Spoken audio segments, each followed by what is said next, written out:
ఓం గురు బ్రహ్మ గురు విష్ణు గురుదేవ మహేశ్వర గురు సాక్షాత్కార పరబ్రహ్మ తస్మై శ్రీ గురువే నమః లోకమాత పార్వతీ పరమేశ్వర వీరభద్రభద్ర గాలిమాత నమో నమారి హో. జై సీతారాం, జై భరతమాత, జై గంగామాత, జై హర మాత, శంభో శంకర్.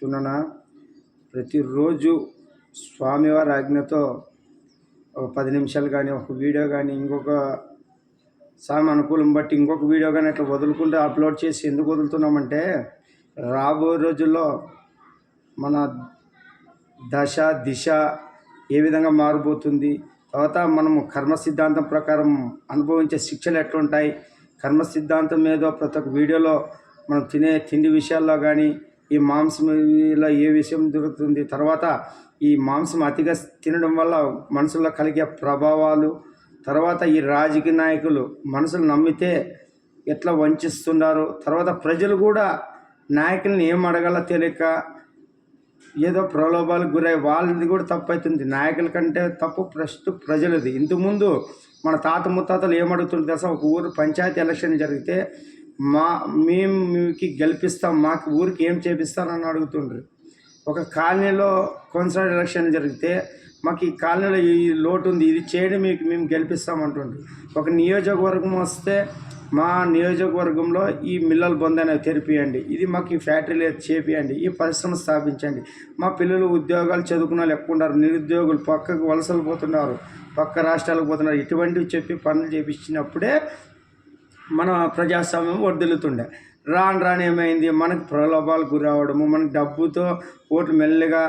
ఒకప్పుడు 10 రూపాయలు కూడా తినకూడదని పెద్దలు రాజకీయాలు చేసినారు. ప్రజల డబ్బు తినకూడదురా, కర్మ సొమ్ము, అది ఉసురు సొమ్ము, రక్తం కూడు, మనం సుఖపడమని అప్పట్లో పిల్లల్ని హెచ్చరిస్తుంటారు. కాబట్టి అప్పుడు రాజకీయ నాయకులు తినలే, చాలా వరకు నిజాయితీగా ఉండ్రి. రాను ఆశ పెరుగుకుంటా తెలిసి తెలియక కొద్దిగా తింటుండ్రి, తర్వాత ఇంకా కొంచెం తింటుండ్రు. ఇప్పుడు రాను ఎట్లా తయారైందంటే, మన రాష్ట్ర వైఎస్ జగన్ గారు ఇప్పుడు వాళ్ళ నాన్న మొదలుపెట్టాడు. ఫస్ట్ సంక్షేమం అని ఇచ్చేది మొదలుపెట్టడం. చంద్రబాబు వరకు ఏముండే, అభివృద్ధి చేయాలా, డెవలప్ చేయాలా, పనులు కల్పించాలా, చేసుకుని తినే అవకాశాలు కల్పించాలా. మనకు అవసరమైంది ఏమి, ఉచిత విద్యాలయాలు ఇంకా ఏర్పాటు చేసి, ఇప్పుడు కార్పొరేట్ విద్యాలయాలకు ధీటుగా ఏర్పాటు చేసి నాణ్యత విద్య ఇస్తే ఉచిత విద్య మనకి ఏర్పాటు అవుతుంది, బీదోళ్ళందరికీ చదువులు వస్తాయి. అన్ని ఫ్రీ ఎడ్యుకేషన్ అంటే దాదాపు నువ్వు ఎంబీబీఎస్ చేస్తావు, ఇంజనీర్ అవుతావు, రకరకాల కోర్సులు, స్కిల్స్ క్యాంప్ ఇటువంటివి చేయాలా. తర్వాత ఉచిత వైద్యం అంటే ఏమి, కార్పొరేట్ వైద్యశాలలకు ధీటుగా మనకి చిన్న సర్జరీల నుంచి ఇప్పుడు చిన్న కాన్పులు కూడా నియోజకవర్గాలు చూసే సిగ్గు వస్తుంది. గవర్నమెంట్ హాస్పిటల్కి పోతే కాన్పులు కూడా సిజరింగ్ అయితే ప్రైవేట్ హాస్పిటల్లో 40,000 పెట్టే పరిస్థితి వచ్చింది. మనం అర్థం చేసుకోవాలి, గవర్నమెంట్ హాస్పిటల్ అంటే డాక్టర్లు కాదా, మనం ఇన్ని కోట్లు ఖర్చు పెట్టి డబ్బులు ఖర్చు పెట్టి డెవలప్ చేసేది ఎందుకు, ఈ క్లాస్ కాన్పులు కూడా చేసే డాక్టర్లు లేరా అనే సందేహాలు వస్తున్నాయి. ఇప్పుడు అన్ని సమస్యలు చెప్తాయి. మనుషులు బట్టి కాన్పులు చేయడము, లేకుంటే రిఫర్ చేయడము ప్రైవేట్ హాస్పిటల్కి, ఈ విధంగా చాలా జరుగుతున్నాయి. అన్నీ మనకు కాదు, మనకి అన్నీ ఉండాలా. గవర్నమెంట్ హాస్పిటల్ అంటే కార్పొరేట్ వైద్యశాలకు ధీటుగా ప్రతి ఒక్క నియోజకవర్గంలో, ఇప్పుడు ఒక నియోజకవర్గం ఆదోని తీసుకుందాం, ఆదోని నియోజకవర్గం ఒక సూపర్ స్పెషాలిటీ హాస్పిటల్, అన్ని వైద్యం. మన తలనొప్పి జ్వరం మొదలైతే పెద్ద పెద్ద సర్జరీలు, హార్ట్ సర్జరీలు కానీ, కంటి ఆపరేషన్లు కానీ, తర్వాత క్యాన్సర్కి సంబంధించిన కూడా ప్రతి ఒక్కటి ఏర్పాటు చేయాలా.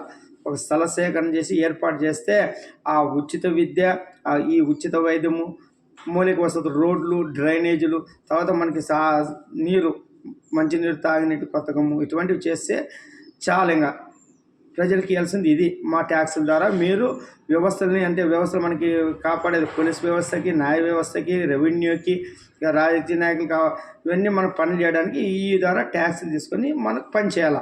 అంతేగాని మా దగ్గర ట్యాక్స్ వసూలు చేసుకొని విచ్చిలివిడిగా డబ్బులు తీసుకొని నీకు ఇది ఇస్తున్నాము, నీకు అది ఇస్తాము, ఈ పథకం ఇస్తాము, ఆ పథకం, ఎవరు డబ్బులు రానాయన, ఎవరు డబ్బులు ప్రజల మీద వేసి ప్రజలతో ఒక్కొక్కరితో రక్తం అంతా సేకరించి ఒక పెద్ద ట్యాంక్ నిండి వేసి ఆ రక్తాన్ని మళ్ళీ మాకే పంచుతున్నారు. మా రక్తం తీసుకొని మా రక్తాన్ని మాకే ఎక్కిస్తున్నారు. ఇది మనకు తెలియక విర్రవీగుతున్నాం. ఇప్పుడు రక్త పరీక్ష రక్తం తీసే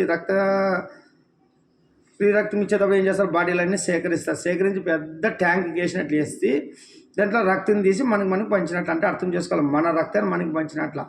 మన కష్టార్జితాన్ని మన ఉసురు సొమ్ముని మనమే తినేదానికి అర్హత ఉండదు. దేవుడు ఏమంటాడు, మీకు ఏం సదుపాయాలు కావాలా తీసుకోండి, ఉచిత విద్యని డెవలప్ చేసుకోండి, ప్రతి ఒక్కరికి చదువు నేర్పించండి, వైద్యము ప్రతి ఒక్క వీధానికి వైద్యం అవసరం ఉంది. ఇక్కడ ప్రైవేట్గా చూపించుకునే డబ్బులు చాలా కావాలా. మనిషి ఎక్కువగా కష్టపడుతుండేటప్పుడు చదువులోన డబ్బు చాలా ఖర్చు చేసుకోవాలి పిల్లలకి, తర్వాత ఆరోగ్య విషయాల్లో ఎక్కువ ఖర్చు చేసుకోవాలి. ఇవన్నీ రెండిట్లో మిగిలితే చాలా మనిషి వెళ్ళిపోతాడు. ఇంకా తర్వాత నియంత్రణ రేట్లు పెట్టండి. తర్వాత సబ్సిడీలు కొద్దిగా ఇస్తున్నాండి రైతులకు కానీ, కొంతమంది బీదలకు సబ్సిడీలు ఇవ్వాలి, కానీ ఫ్రీ అనేది వదిలేయాలి. రాష్ట్రాలు బాగుపడాలన్నా దేశాలు బాగున్నా ఫ్రీ అనేది వదిలేయాలి. ఇవన్నీ మనం చెప్తున్నాం. ఈరోజు ప్రతి ఒక్కరు మేనిఫెస్ట్ చేసుకుంటారు, వచ్చి ఏదో వాళ్ళ ఇంట్లో ఇచ్చినట్ల, వాళ్ళ ఆస్తుల నుంచి తీసిచ్చినట్ల, నీకు ఇది ఇస్తున్నాం, అది ఇస్తున్నాం, ఇది ఇస్తున్నాం. ఏ ప్రభుత్వమైనా కానీ, ఇప్పుడు చంద్రబాబు కూడా, జగన్ గారు కూడా, చంద్రబాబు ఇంతకుముందు ఈ హామీలు వేయలేదు. ఆయన కష్టం పెట్టి డెవలప్ చేసి ఇప్పుడు ఆ 20 ఏళ్ళ విజన్ ఇప్పుడు కనపడుతుంది మనకి. అప్పట్లో ఆయన చేసిన డెవలప్ హైదరాబాద్ ఇప్పుడు కనపడుతుంది.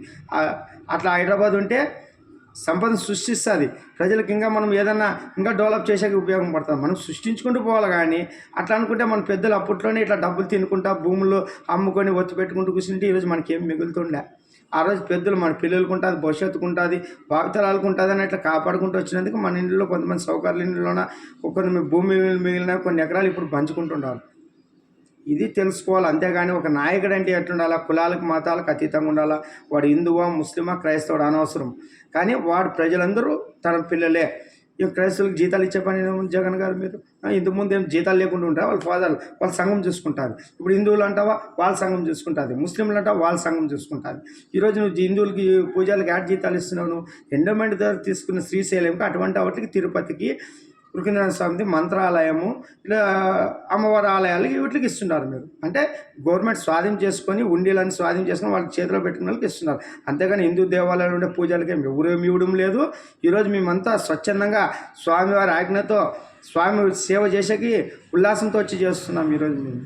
ఎందుకంటే మాకు ఆయన ఆరోగ్యం ఇస్తున్నాడు, మాకు భవిష్యత్తు ఇస్తున్నాడు, మాకు బంగారులాగా జీవితం ఇస్తున్నాడు. మనం ఏమి కట్టుకోపోము. మనకు కావాల్సింది ఆరోగ్యం. ఆరోగ్యం ఉంటే మహాభాగ్యం. ఆరోగ్యం ఉంటే కోటీశ్వరంతో సమానం. 3 పూట్ల అన్నం తిని కంటిన్యూ నిద్ర చేస్తాడు చూడు, వాడిని మించిన ఆరోగ్యవంతుడు ఎవడు ఉంటాడు. ఈ పొద్దు ప్రతి ఒక్కరు డబ్బులు ఉంటాయి, కానీ అది తినుగుడు ఇది తినుగుడు బీపీలు షుగర్లు రోగాలతో సమస్యలతో బాధపడుతున్నారు. ఇవన్నీ మనం తెలుసుకోవడం లేదు.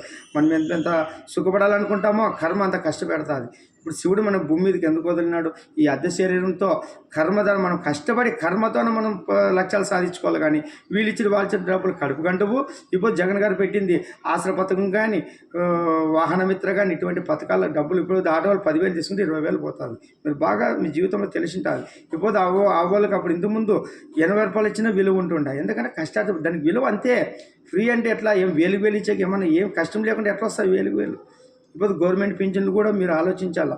మీరు కష్టపడినప్పుడు తీసుకున్న సంతోషము, మీరు రిటైర్ అయినప్పుడు మీకు ఒక అమౌంట్ వచ్చింది సంతోషం. ఇంకా మిమ్మల్ని కుసిపెట్టి సాకాలంటే వ్యవస్థలు ఒప్పుకోవు.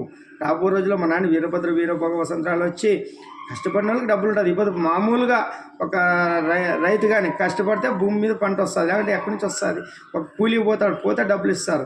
ఒక ప్రైవేట్ ఫ్యాక్టరీ పోతే అటెండెన్స్ ఉంటుంది, పోతే డబ్బులు ఇస్తాడు. ప్రైవేట్ కంపెనీ ఉంటుంది, పోతే డబ్బులు ఇస్తాడు. ఆబ్సెంట్ ఉంటే తీసేస్తాడు. ఇట్లా ఇవన్నీ ఉంటాయన్న.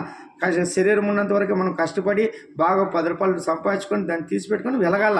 అంతేగాని అడ్డదిడ్డంగా రాజకీయాల్లో పోయి రక్తం కూడా తిని మనం వైట్ షర్ట్ వేసుకొని బతుకుంటే అవి ఏమి ఉండవు. రాబో రోజుల్లో పనిష్మెంట్లు ఉంటాయి. ఇది వీరభద్ర యుగం. ఇవ్వడానికి మీరెవరు, తీసుకుంటే వాళ్ళు ఎవరు అంటాడు. ఈ శివయ్య, ఈ వీరభద్రుడు ఏమన్నా. మనం ఎప్పుడు చూసినా ప్రజలకి ఉపాధి అవకాశం కాబట్టి ఒకరిని పని ఇంట్లో నలుగురిని పోషించుకుంటాడు. వాడు వాళ్ళ భార్యను పోషించుకుంటాడు, 2-3 పిల్లల్ని పోషించుకుంటాడు, వాళ్ళ అమ్మ నాయన కూడా వాడే సాకుంటాడు. ఉపాధి అవకాశాలు కల్పించండి, పరిశ్రమలు డెవలప్ చేయండి. పెద్ద కంపెనీలకు వచ్చాక అవకాశాలు చాలా ఉన్నాయి. ఆంధ్రప్రదేశ్లో ఉండే సదుపాయాలు ఎక్కడ లేవు. కానీ ఈరోజు అమరావతి అని రాజధాని చేసుకుంటే ఈరోజు 50% ఈరోజు మనకి ఎంత డెవలప్ అవుతుందో ఎవరికి అర్థం కావడం లేదు. పోలవరం ఉంటే ఈరోజు వలసలు తగ్గిపోతుండే. నీళ్లు బాగా సదుపాయం ఉంటే వర్షం వచ్చిన మనకు అంతా మనకి పోలవరం గురించి తెలుసు. మనం అని చెప్పే అవసరం లే. కానీ మీకు తెలుసు పోలవరం వచ్చిందంటే ఎంత డెవలప్ అవుతుంది. 2 పంటలు కూడా చేసే అవకాశం వస్తుంది. తాగునీటికి బ్రహ్మాండంగా ఉంటుంది. మనం దాని ద్వారా అందరూ పండ్లు కూడా ఉపాధి అవకాశాలు పెరుగుతాయి. ఆ భగవంతుడు మనం ధర్మంగా నీతికి నిజాయితీ ఉంటే వర్షాలు సకాలంలో కురిసి ప్రాజెక్టులన్నీ నిండుతాయి. మనం కర్మతో ఉన్నాం కాబట్టి, అధర్మం పాలన చేస్తున్నాం కాబట్టి వర్షాలు ఈ సంవత్సరం తక్కువైనాయి, ఎండలు ఎక్కువైనాయి, వడదెబ్బలు తగిలి మనుషులు చచ్చిపోతారు. ఎందుకంటే సూర్యుని మీద కోపం చూపిస్తున్నాడు, చంద్రుడు వెన్నెలు తగ్గించి గాలి తక్కువ చేస్తున్నాడు, వాయుదేవుడు గాలి వీయడం లేదు. తర్వాత గంగమ్మ నీళ్ళు ఎక్కడ చూసినా కొన్ని, ఇప్పుడు కర్ణాటక చూడండి, బళ్ళార్లో నీళ్ళు, బెంగళూరులో నీళ్ళు కొరత వచ్చేసింది. ఇవన్నీ ఎందుకు వస్తున్నాయంటే మన కర్మలు. తినేది ఎక్కువైపోయింది, పూజలు తక్కువనే, పూజ చేస్తాం, ఇప్పుడు పూజ చేస్తాం, రేపు సత్యం సేవని తెచ్చి ఇంట్లో తింటాం. కర్మ అది. ఎంత మాంసాహారం తక్కువ చేసుకుంటే అంత మంచిది. తగ్గించండి. 2-3 సార్లు తినేవాడు ఒకసారి రండి, ఒకసారి తినేవాడు 15 రోజులకు ఒకసారి తినండి. 15 రోజులకు ఒక వయసు వచ్చినాక 50 ఏళ్ళు వచ్చాడు మొత్తం వదిలేయండి. మన శరీరం వచ్చింది కర్మ తెంచుకునే, కర్మ పెంచుకునేటానికి కాదు. ఈ మేనిఫెస్టో మీద నెక్స్ట్ వీడియోలో చెప్తాను. దీన్ని ఏ విధంగా మనము నియంత్రణ చేయొచ్చు. ప్రజలు అమాయకులు, గొర్రెలు ఉన్నట్లే. గొర్రెలైనా కొంచెం ముషారు ఉంటాయి. కొండ గొర్రెలు అంటారు. కొండ గొర్రెలు ఏది చెప్తే అది ఊపిడమే. వీడు తప్పు చేసినాడా ఒప్పు చేసినాడా అనేది లేదు.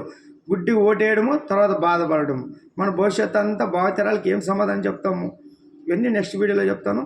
జయ వీరభద్ర స్వామి. నమో నమః.